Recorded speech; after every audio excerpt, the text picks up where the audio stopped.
Audio Jungle.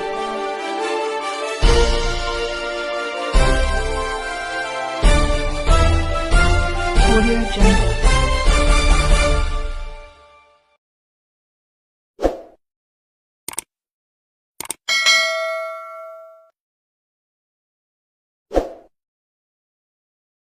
दोस्तों, video शुरू करने से पहले आप लोगों से एक अपील करना चाहता हूँ।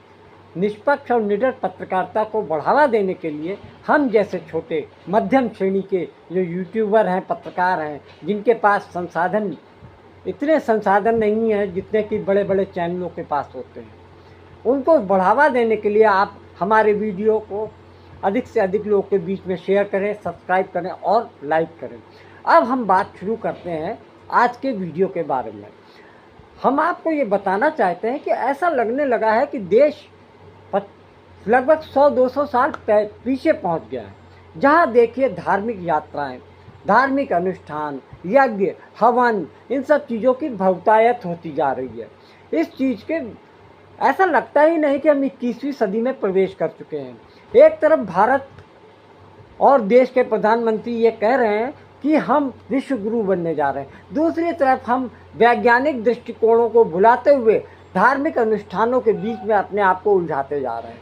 जिस तरीके से केंद्रीय मंत्री गिरिराज सिंह ने बिहार में एक यात्रा का आयोजन शुरू किया, जिसको हिंदू जागरण यात्रा के नाम से कहा गया, यानी हिंदुओं को जगाने के लिए उन्होंने बिहार के भागलपुर से यात्रा शुरू की।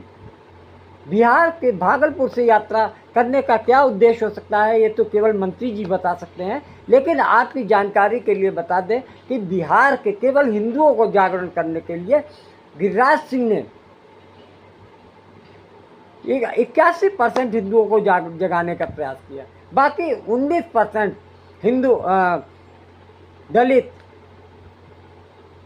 सिख, मुसलमान, ईसाई, यानी जितने भी अल्पसंख्यक लोग थे, उनको बिल्कुल नकारते हुए, उनके अस्तित्व को जीरो करते हुए ये प्रयास किया कि वो हिंदुओं को जगाने के लिए, हिंदुओं को किस चीज़ से जगाने के लिए आया, इस बात का कोई भी बात उन्होंने नहीं की। सिर्फ इसलिए ये जागरणी यात्रा का आयोजन किया गया है क्योंकि अगले साल बिहार में विधानसभा चुनाव है और चुनाव के पहले ऐसी यात्राओं का होना पिछले 10 साल में देखा जा रहा है कि जब भी चुनाव होगा तब ऐसी धार्मिक यात्राओं, अनुष्ठानों, यज्ञ, धार्मिक यात्राओं का आयोजन किया जाता है, जिससे कि बीच में दो समुदायों के बीच में एक खाई बढ़ती जाए, यानी उनको डिवाइड करो।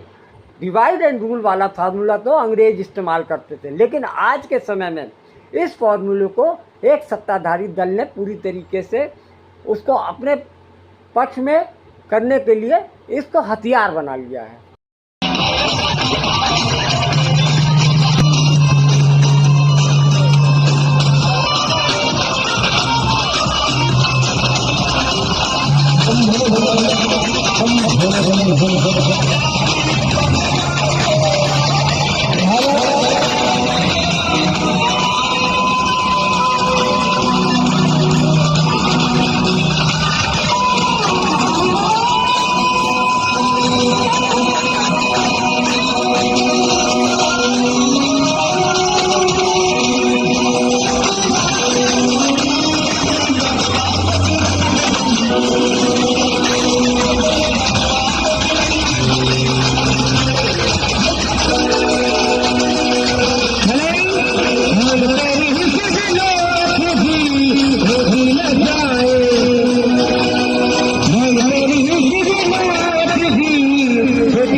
कहते हैं कि भारत हिंदू राष्ट्र बनाएंगे, नहीं, भारत हिंदू राष्ट्र है।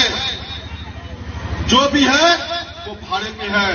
अगर उसे रहना होगा तो क्या कहना होगा? जय श्री राम। अगर रहना होगा तो जय श्री राम कहना होगा। और अगर रहना है तो राम और कृष्ण के वंशज बन के रहो, बाबर और औरंगजेब का वंशज बने तो पाकिस्तान भेज दिया जाएगा। प्रत्येक महीने हजारों हिंदू बहनों को अग्रता के माध्यम से अपहरण कर करके लेके जाया जाता है और हम सब चुप बैठते हैं। आप सबको ध्यान में भी होगा कि जिस प्रकार रामायण काल में माता सीता का हरण हुआ था तो रावण लंका का कुल का नाश हो गया, उसी प्रकार महाभारत में द्रौपदी मां का अपमान हुआ, कौरव वंश का नाश हो गया। आज प्रत्येक दिन हिंदू बहनें दूसरे के हाथ में चली जाती है, अपमान होता है, 75 टुकड़े किए जाते हैं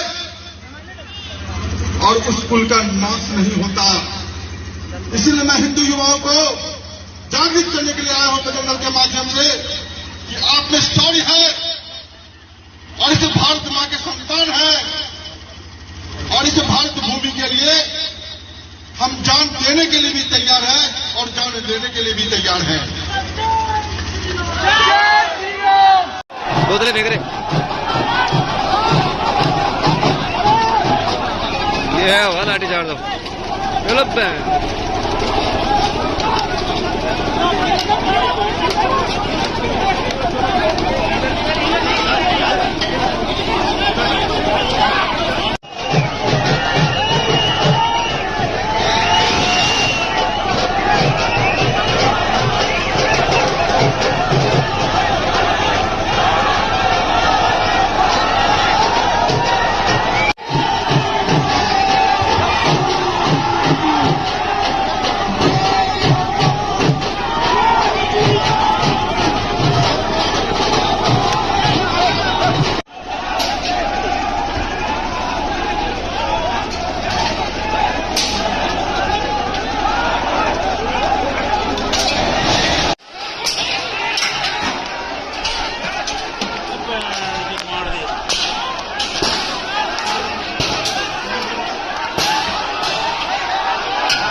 जैसा कि आप जानते हैं कि धार्मिक यात्राओं का जब आयोजन होता है तो बड़े शानदार जोरदार तरीके से होता है। उसमें डीजे, म्यूज़िक और ढोल ताशे के साथ साथ उनमें हथियारबंद लोग भी चलते हैं जिनके हाथों में तलवार, भाले और बंदूकें तक होती हैं।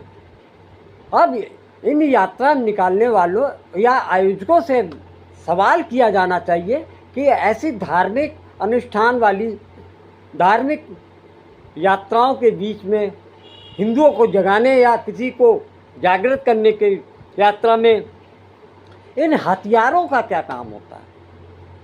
तो इसके पिछले अनुभव जो कि पिछले कई यात्राओं के अनुभवों के आधार पर कहा जा सकता है कि ये धार्मिक यात्राएं अक्सर वहाँ से निकलती हैं जहाँ पे अल्पसंख्यक वर्ग बहुतायत में रहता है। यानी ये यात्राएं उन्हीं मार्गों से होकर जाती हैं जहाँ पे मुस्लिम बस्तियाँ होती हैं।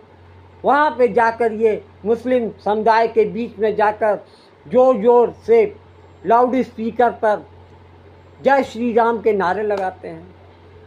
मुस्लिम समुदाय के खिलाफ़ में गालियाँ दी जाती हैं, उनकी माँ बहनों को बुरी तरीके से बेइज्जत करने की बात कही जाती है, मस्जिदों पे पथराव किए जाते हैं, हमले किए जाते हैं। इन सब चीज़ को लेकर पिछले अनुभवों के आधार पर ये माना जा सकता है कि इन यात्राओं के पीछे सिर्फ एक ही उद्देश्य होता है कि समाज में विघटन पैदा किया जाए। वोटों की ध्रुवीकरण के लिए इन यात्राओं का इस्तेमाल किया जाता है। जैसे कि आप सभी जानते हैं कि आने वाले 2025 में विधानसभा का चुनाव होने वाला है। विधानसभा चुनाव में ये सभी को मालूम है कि बीजेपी अकेले दम पर सरकार नहीं बना सकती, उनको वहाँ पे कोई ना कोई लोकल पार्टनर चाहिए होता है। वो उनके लिए नीतीश कुमार पहले से उनके साथ में है। अब स्थिति ये है कि वो चाहते हैं कि गिरिराज सिंह चाहते हैं कि बिहार के अंदर वैसे तो उनको कोई दिग्गज या बड़ा कद्दावर नेता मानता नहीं है। वो तो मोदी जी की मेहरबानी रहती है कि वो उनको अपने कैबिनेट में शामिल करते रहते हैं। कारण ये है कि वो अक्सर वाहियात टिप्पणी, बयानबाजी और ऐसे बयान विपक्षी दलों के लिए देते हैं जिससे कि प्रधानमंत्री मोदी शायद उनके इन बयानों से खुश रहते हैं और उनको अपने कैबिनेट में शामिल रखने की ज़रूरत समझते हैं। उनको ऐसे लोगों की पसंद है। गिरिराज सिंह क्योंकि केंद्रीय मंत्री हैं, केंद्र में वो कपड़ा मंत्री हैं, उनको अपने मंत्रालय की इतनी चिंता नहीं है जितने की हिंदू जागरण की चिंता है। उनको लग रहा है कि शायद इसी यात्रा के दौरान बिहार में उनकी छवि बन जाए, वो मुख्यमंत्री पद के दावेदार हो जाएं। लेकिन ये बात सबको मालूम है कि बिहार में अकेले दम पर भाजपा सरकार नहीं बना सकती और जब तक नीतीश कुमार बिहार में हैं तब तक उनके अलावा किसी और का नाम मुख्यमंत्री के उसमें सोचा भी नहीं जा सकता। जिस तरीके से नीतीश कुमार 20-22 साल से प्रदेश में मुख्यमंत्री हैं और अभी भी आगे रहने की उनकी मंशा है, तो गिरिराज सिंह का नंबर आना अभी फ़िलहाल उनको वेट करना पड़ेगा। लेकिन अब आपको बता दें कि कपड़ा मंत्रालय होने के बावजूद पिछले 3 साल में जिस तरीके से कपड़ा मंत्रालय के आयात में के निर्यात में जिस तरीके से कमी आती जा रही है, उसको लेकर मंत्री जी को कोई चिंता नहीं है। उनको सिर्फ बिहार के आने वाले विधानसभा चुनाव की तैयारी की चिंता है, जिसमें वो अपने आप को बिहार का सीएम प्रोजेक्ट करना चाहते हैं। शायद यही वजह है कि उन्होंने हिंदू जागरण यात्रा निकालने का फैसला किया। लेकिन 5 जिलों में ही यात्रा निकली और उसके बाद यात्रा का प्लान टाँय फिस हो गया और 5 दिन के अंदर उनकी यात्रा समापन भागलपुर से चली और किशनगंज में समाप्त हो गई। सबसे दिलचस्प बात ये, जगाने चले थे हिंदुओं को, लेकिन जो यात्राएं निकाली उन्होंने मुस्लिम बाहुल्य क्षेत्रों में, इसका साफ मतलब निकाला जा सकता है कि वो केवल मुस्लिम बाहुल्य क्षेत्र में जाकर शक्ति प्रदर्शन करना चाहते थे, भाजपा की धमक दिखाना चाहते थे, अपने हिंदुओं का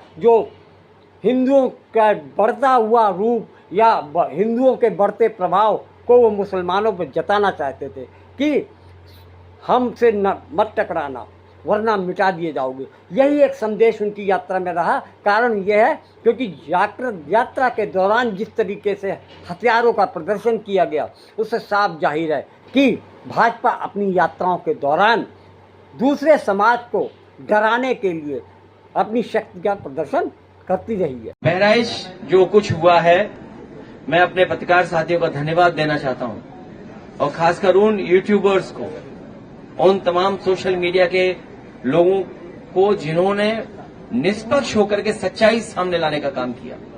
और सच्चाई ये है कि भारतीय जनता पार्टी ने जानबूझ करके दंगा कराया, क्योंकि उनको पता है कि चुनाव आ गया है, किसी भी सवाल का जवाब जनता में नहीं दे सकते हैं। इसीलिए राजनीतिक लाभ लेने के लिए जानबूझ करके भारतीय जनता पार्टी ने दंगा कराया है। और जीरो टॉलरेंस की अगर बात थी तो आखिरकार पर्याप्त पुलिस क्यों नहीं थी, पर्याप्त प्रशासन का इंतजाम क्यों नहीं था, और जो जानकारी में था प्रशासन को उसके बावजूद भी नहीं किया कुछ भी। मुझे उम्मीद है कि न्यायालय से न्याय मिलेगा। कपड़ा मंत्री गिरिराज सिंह बिहार से आते हैं, काफ़ी समय से 3 बार के सांसद बन चुके हैं, लेकिन उनको बिहार की समस्याओं के प्रति उनकी कोई जागरूकता नहीं है। बिहार कितना बेहाल है, बदहाल है, वहाँ के लोग भुखमरी और बेरोजगारी के साथ साथ जो मूलभूत समस्याएं हैं उनकी ओर उनका कतई ध्यान नहीं जाता। उनका ध्यान सिर्फ इस बात पे जाता है किसी तरीके से 2 समुदाय को लड़ा भिड़ा कर रखो और अपना उल्लू सीधा करो। ये मालूम होना चाहिए कि वहाँ की बिहार की जो चिकित्सीय व्यवस्था है, अस्पतालों का बदहाली है, उसके प्रति कभी सरकार, ना तो बिहार सरकार सोचती है और ना ही केंद्र सरकार वहाँ की बदहाली पर अपने कोई एक्शन लेने की सोचती है। ना वहाँ से आने वाले मंत्री और न सांसद इस बात को ध्यान देते हैं कि दूर दराज गाँवों में जो बदहाल अस्पताल हैं, वहाँ न केवल मुस्लिमों को परेशानी होती है, बल्कि वहाँ के रहने वाले हिंदू भी उन पर समस्याओं से रोज़ 2-4 हाथ करते हैं, लेकिन किसी भी सरकार को, ना स्थानीय सरकार को और ना केंद्र सरकार को इस मामले से कोई दिलचस्पी है कि वहाँ की मूलभूत समस्याओं का समाधान किया जाए। वो तो केवल लोगों को लड़ाने, भिड़ाने और धर्म के द्वंद्व में, धर्म के धंधे में फंसाए रखने का प्रयास जारी रखते हैं।